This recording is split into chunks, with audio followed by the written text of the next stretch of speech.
नमस्कार साथियों, आप सभी का हमारे YouTube चैनल पर स्वागत है। साथियों, आज की वीडियो में मनोविज्ञान के लगभग 50 प्रश्नों की क्लास रहने वाली है। साथियों, ये सभी 50 प्रश्न है पिछले वर्षों में पूछे गए वेरी मोस्ट सवाल है। साथियों, आप इस वीडियो को अंत तक देखिए। साथियों, आपको यहाँ पर 2 से लेकर 5 सवाल है वो रीट परीक्षा में आपको मिलने वाले हैं। तो बिना किसी देरी के शुरुआत करते हैं हमारे पहले प्रश्न से।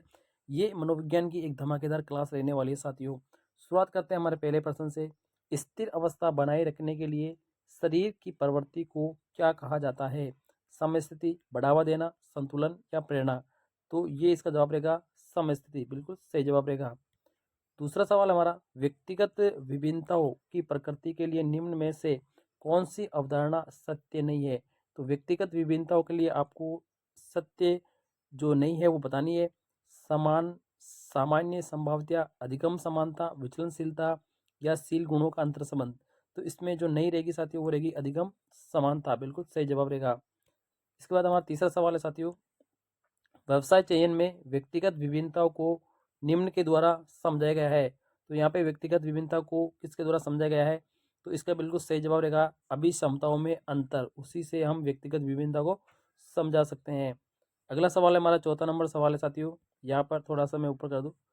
सवाल है, एक व्यक्ति की दिखाई देने वाली दैहिक और मनोवैज्ञानिक विशेषताओं को किस रूप में परिभाषित किया जाता है?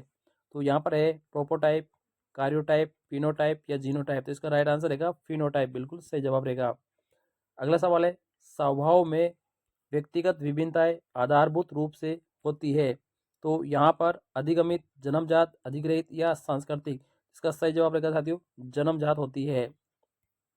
छठा सवाल हमारा यहाँ पर लिखा है, व्यक्तिगत विभिन्नता का सम्मान करते व्यक्ति एक शिक्षक से क्या आशा नहीं की जा सकती है? तो इसका बिल्कुल सही जवाब रहेगा कि बच्चों को सब अध्याय के लिए छोड़ देना, ये आशा शिक्षक से नहीं की जाएगी। ये रीट 2017 में पूछा गया महत्वपूर्ण सवाल है। सातवां सवाल है, व्यक्तिगत भेद में हम पाते हैं विचलनशीलता, प्रतिमानता, दोनों? तो इसमें दोनों ऑप्शन रहेगा। ये 2015 में पूछा गया वेरी मोस्ट सवाल है। अगला सवाल है हमारा, प्रजातिगत व्यक्तिगत विभिन्नताओं को समझाने में निम्न में से क्या मददगार साबित नहीं होता है? तो व्यक्तिगत भिन्नताओं को समझाने में मूल्य व्यवस्था, शाब्दिक और अशाब्दिक संप्रेषण, अधिगम की प्रक्रियाएं और व्यक्तिगत व्यवस्थाएं या बुद्धि? यहाँ पर बुद्धि इनको समझाने में मददगार नहीं होती है। वेरी मस्ट सवाल है साथियों। नवा सवाल हमारा यहाँ पे, व्यक्ति को चित्रों की एक श्रृंखला दिखाई जाती है और उसे एक कहानी बनाने के लिए कहा जाता है। ये प्रक्षेपी तकनीक में प्रयुक्त किया जाता है। तो किसी भी व्यक्ति को चित्रों की एक श्रृंखला दिखा के उससे कहानी बनाने के लिए कहा जाता है। तो ये कौन सी प्रक्षेपित तकनीक होगी? कथानक संप्रत्य प्रेक्षण, भूमिका निर्माण, रोडसाक या नाटकीय प्रस्तुति? तो इसका बिल्कुल सही जवाब रहेगा कथानक संप्रत्य प्रेक्षण, बिल्कुल राइट जवाब 2022 में पूछा गया महत्वपूर्ण सवाल है। अगला सवाल है साथियों, फ्रॉइड के अनुसार व्यक्तित्व के प्राथमिक संरचनात्मक तत्व कौन से होते हैं? तो फ्रॉइड ने 3 तत्व बताए हैं, वो बिल्कुल सही है, ईदम, अहम और प्रारंभ। यही इंपॉर्टेंट सवाल है, 2022 में ये पूछा गया है। अगला सवाल है 11वां, निम्न में से कौन सी व्यक्तित्व का आकलन करने के लिए एक व्यक्तिगत विधि नहीं है? ठीक है, व्यक्तिगत विधि कौन सी नहीं है? तो यहाँ पर देखो, साक्षात्कार इतिहास, व्यक्तिगत इतिहास होती है, साक्षात्कार इतिहास होती है, वस्तु सूची तकनीक भी होती है, लेकिन निर्धारण मापनी है, ये व्यक्तिगत विधि यहाँ पर नहीं होती। 2022 में पूछा गया सवाल है। अगला सवाल है साथियों, निम्नलिखित में से कौन व्यक्तित्व का जैविक निर्धारक नहीं है? जैविक निर्धारक नहीं है। तो तंत्रिका तंत्र होता है, देह संरचना होता है, वाहिनीहीन ग्रंथियां होती है, लेकिन स्थितिजन्य संरचना ये नहीं होती है। 2022 में ये पूछा गया महत्वपूर्ण सवाल है। 13वें सवाल की बात करेंगे, कौन सा व्यक्तित्व परीक्षण नैदानिक निदान के लिए वैध है? ठीक है, तो यहाँ पर जो नैदानिक निदान के लिए जो वैध है वो आपका रहेगा साथियों MMPI, MMPI, ये बिल्कुल वेरी मोस्ट रहेगा साथियों। अगला सवाल हमारा 14वां, व्यक्तित्व की सैद्धांतिक अवधारणा के निम्न में से कौन सा सत्य नहीं है? ठीक है, तो स्थिर, सामान्य, स्थायी या अनूठा? ठीक है, तो यहाँ पर जो व्यक्तित्व की सैद्धांतिक अवधारणा के लिए जो सही नहीं होता वो आपका सामान्य, ये वाला ऑप्शन बिल्कुल गलत रहेगा। 2022 में पूछा गया ये सवाल है। अगला सवाल है, किसने व्यक्तित्व के किसी भी सिद्धांत को प्रतिपादित यहाँ पर नहीं किया है? तो व्यक्तित्व का जो सिद्धांत देने वाले नहीं है वो आपके स्किनर नहीं है, बाकी इन तीनों ने यहाँ पे इसके सिद्धांत यहाँ पे दिए हैं साथियों। स्किनर ने यहाँ पे व्यक्तित्व का कोई भी सिद्धांत यहाँ पे नहीं दिया है। 16वां सवाल है हेनरी मुर्रे और क्रिस्टियाना डी मॉर्गन, ठीक है, दो वैज्ञानिक है साथियों, मॉर्गन और मुर्रे। इसके द्वारा एक परीक्षण दिया गया था, वो परीक्षण क्या नाम है? वाक्य पूर्ति परीक्षण, 16 व्यक्तित्व आयाम, कथानक संपर्त्य परीक्षण या चित्रकुंटा परीक्षण। तो इन्होंने जो दिया साथियों वो दिया है कथानक संपर्त्य परीक्षण। ये वाला बिल्कुल वेरी मोस्ट 2022 में पूछा गया सवाल है। 17वें सवाल की तरफ चलते हैं। हमारा 17वां सवाल है साथियों यहाँ पे, सिगमंड फ्राइड के अनुसार अचेतन मन की विशेषताओं को ज्ञात करने की सर्वाधिक उपयुक्त विधि कौन सी है? ठीक है, व्यक्तिगत अध्ययन, स्वप्रेम विश्लेषण, समाज विधि तकनीक या साक्षात्कार। ठीक है, तो सिगमंड फ्राइड के अनुसार अचेतन मन की विशेषताओं को ज्ञात करने की जो सर्वाधिक उपयुक्त विधि है वो आपकी स्वप्रेम है। 2021 में पूछा गया सवाल है। 18वां सवाल हमारा, निम्नलिखित में से कौन सी प्रक्षेपीय परीक्षण की विशेषता यहाँ पे नहीं है? तो प्रक्षेपीय परीक्षण की विशेषता कौन सी नहीं है? एस्ट उद्दीपक अनुक्रिया की स्वतंत्रता, व्यक्तिगत संपत्ति या वस्तुनिष्ठ वाक्य। तो यहाँ पे वस्तुनिष्ठ वाक्य है, ये प्रक्षेपीय परीक्षण की कोई भी विशेषता नहीं होती है। अगला सवाल है हमारा, प्रासंगिक अंतर्बोध परीक्षण व्यक्तित्व को मापने की एक कौन सी विधि है? ये एक प्रक्षेपीय विधि है साथी। कौन सी विधि है? प्रक्षेपीय। 2021 में पूछा गया मोस्ट सवाल है। अगला सवाल है हमारा 20वां, व्यक्तित्व को मापने के लिए 16 पीएफ प्रश्नावली किसने दी है? ठीक है, तो यहाँ पे ऑलपोर्ट, सैंडन, केटल और स्पेंजर। तो यहाँ पर केटल ने दी है 16 पीएफ जो प्रश्नावली विधि है वो केटल ने दी है। 2021 में पूछा गया वेरी मस्ट सवाल है साथियों। साथियों ये सारे पिछले साल के प्रश्न है।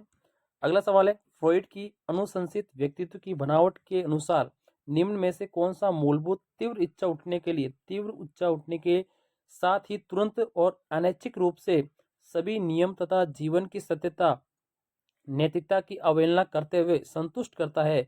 तो वो कौन सा रहेगा साथियों? तो इसका बिल्कुल जो सही जवाब रहेगा साथियों यहाँ पर ईदम। क्या रहता है साथियों? ईदम के अंदर ही ये सब कुछ होता है।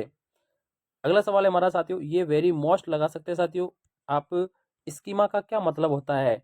तो स्कीमा का जो सीधा सा मतलब, हम तीसरा ऑप्शन है, लंबे समय तक याददाश्त में सूचना के संगठित पैकेट का एकत्रित होना। ये वेरी मोस्ट लगा सकते हैं साथियों। स्कीमा का मतलब आपका यहाँ पर ये 2017 के अंदर पूछा गया इंपॉर्टेंट सवाल है। ये भी बार बार पूछा जा सकता है, केटल के द्वारा विश्लेषित किए गए व्यक्तित्व के शील गुणों की संख्या कितनी है? ठीक है, तो केटल के द्वारा जो शील गुण दिए हैं वो आपके 16 दिए गए हैं। वेरी मोस्ट सवाल साथियों, ये 2015 में यहाँ पे पूछा गया सवाल है। आप यहाँ से मिलान कर सकते हैं साथियों, ये पिछले सालों के प्रश्न पत्रों से सवाल उठाए हैं मैंने। अगला सवाल है, मुर्रे ने एक परीक्षण की रचना करके इतिहास रच दिया था, वे कौन सा परीक्षण था? तो मुर्रे ने कौन सा परीक्षण दिया था? वो दिया साथियों विषय आत्मबोधन परीक्षण। कौन सा दिया? विषय आत्मबोधन परीक्षण से दिया। ठीक है, और ये जो शाही डब्बा है साथियों, ये हरमन रोशन ने यहाँ पे दिया गया है, वो वाक्य पूर्ति टेंडलर ने यहाँ पे दिया है।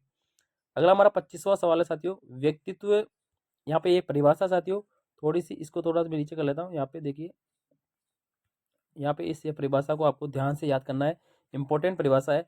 व्यक्तित्व व्यक्ति में उन मनोदैहिक व्यवस्थाओं का एक गत्यात्मक संगठन है जो वातावरण के साथ साथ उसके अपूर्व समायोजन को निर्धारित करता है। तो व्यक्तित्व की यह परिभाषा किसने दी है? ठीक है, तो यहाँ पर देखो गत्यात्मक संगठन की बात हो रही है, मनोदैहिक व्यवस्थाओं का गत्यात्मक संगठन, ये नाम आपको याद रखना है। और ये आपने दिए साथियों GW ऑलपोर्ट ने। किसने दिए साथियों? ऑलपोर्ट ने ये परिभाषा दी। 2012 के अंदर ये पूछा गया सवाल है।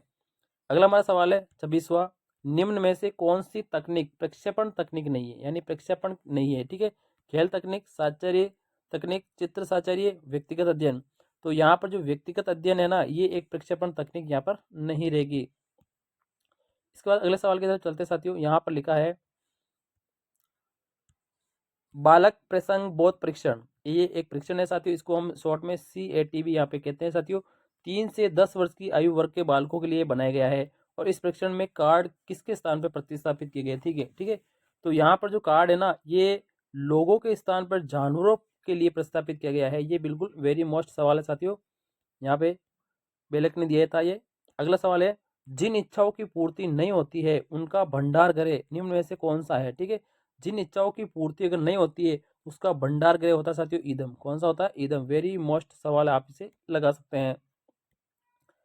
अगला सवाल है साथियों, फ्रॉइड की व्यक्तित्व अध्ययन विधि कहलाती है? जो फ्रॉइड ने जो व्यक्तित्व अध्ययन विधि दी है वो आपकी दी है मनोविश्लेषण विधि। वेरी मोस्ट सवाल साथियों। अगला सवाल है यहाँ पे, ये तो वेरी मोस्ट लगा सकते साथियों, बुद्धि लब्धि निकालने का सूत्र कौन सा है? तो बुद्धि लब्धि निकालने का ये पहला ही सूत्र है साथियों, यहाँ पर MA/CA इंटू 100, यानी ऊपर आपकी साथियों आती है मानसिक आयु। क्या आती है साथियों? ऊपर आती है आपकी मानसिक आयु, नीचे आपकी आती है सारी वास्तविक आयु। ठीक है, नीचे कौन सी आती है सर? वास्तविक आयु, और इंटू में क्या होता है साथियों? 100 होता है। ठीक है, तो मानसिक को हम क्या कहते हैं साथियों? MA के नाम से डिनोट करते हैं, और वास्तविक को हम क्या कहते हैं? CA। ठीक है, तो यहाँ पर MA/CA इंटू 100 ये वाला फॉर्मूला है। ठीक है, ये वाला मोस्ट आप बुद्धि लब्धि निकालने का ये फॉर्मूला साथियों, ये किसने दिया है? ये टर्मन ने दिया था। ठीक है, अगला सवाल है साथियों, किसने बहुबुद्धि का सिद्धांत किसने दिया है? तो बहुबुद्धि का सिद्धांत गार्डनर ने दिया है, हार्वर्ड गार्डनर ने यहाँ पे दिया है साथियों। अगला हमारा सवाल है, निम्न में से कौन सा बुद्धि का निष्पत्ति परीक्षण है? तो बुद्धि का जो निष्पत्ति परीक्षण है ना, वो आपका भाटिया बैटरी है साथियों। कौन सा है? भाटिया बैटरी, वेरी मोस्ट 2022 में ये पूछा गया सवाल है।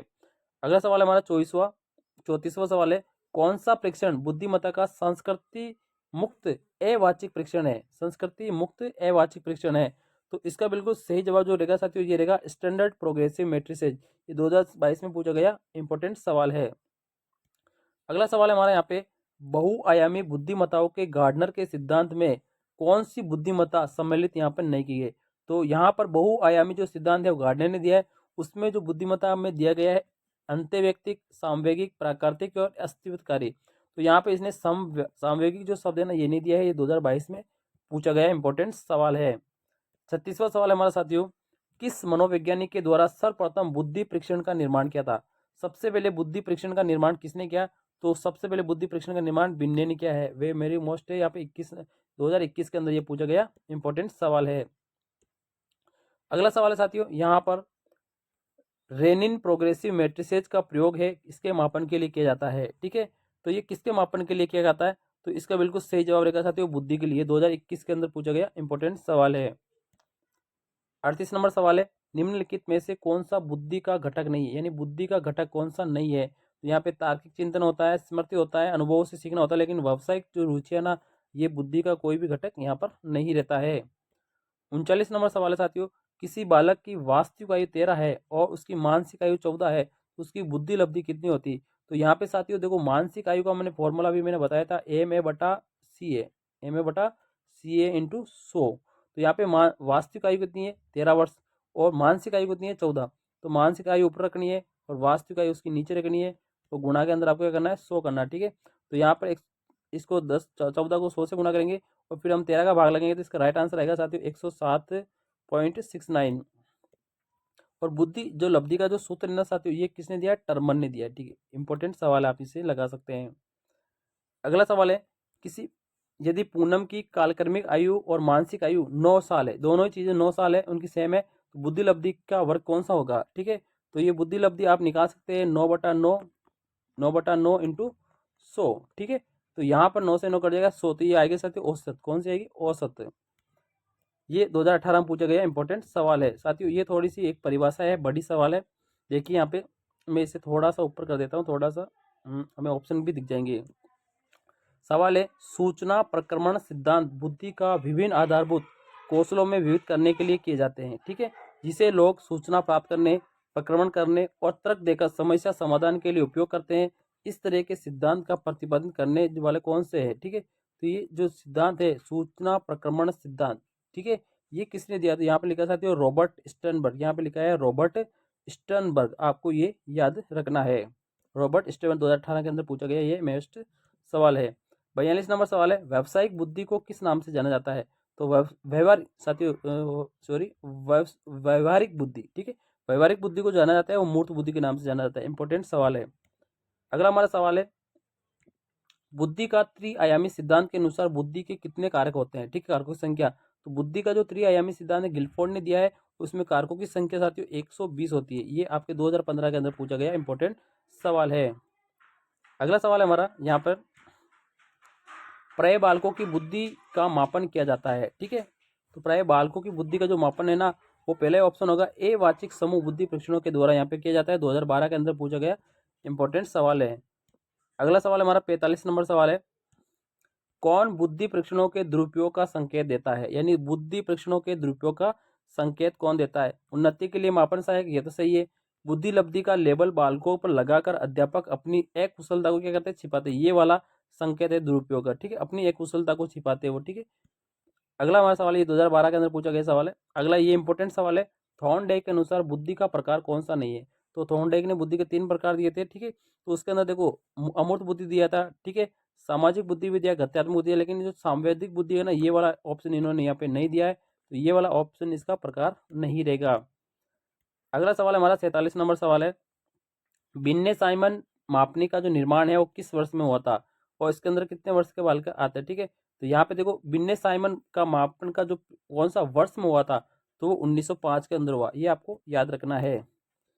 अगला साथियों यहाँ पे प्रश्न है, बिन्ने साइमन स्केल 2008 के अंतर्गत कितने वर्ष तक के बालकों का परीक्षण किया जाता है, ठीक है।